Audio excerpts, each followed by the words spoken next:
Thanks. এতে থ্যাঙ্কসের কি আছে? আমি তো আমার কর্তব্য পালন করেছি। আর তাছাড়া আমার সামনে অন্য কিছু হলে আমি কখনোই মুখ বুজে সহ্য করব না। আপনি অনেক ভালো মানুষ। এই নিন আপনার ডায়েরি। সব পড়া হয়ে গেছে? হ্যাঁ, আপনার কবিতা মাকে পড়েও শুনিয়েছি। মা আপনার অনেক প্রশংসা করছিল।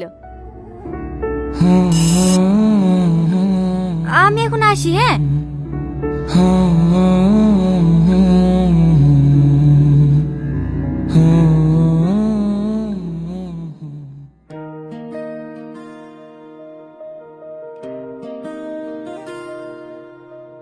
ভাই। হ্যাঁ বল। তোমাকে একটু আমার সঙ্গে কলেজে যেতে হবে। কলেজে? কলেজে আবার কি করতে? কিছুদিন আগেই তো কলেজ থেকে ঘুরে আসলাম। তুই আবার কিছু করিস নাকি? তেমন কিছু না, তুমি তো জানোই কিছু না করলেও আমার দোষ হয়। হ্যাঁ,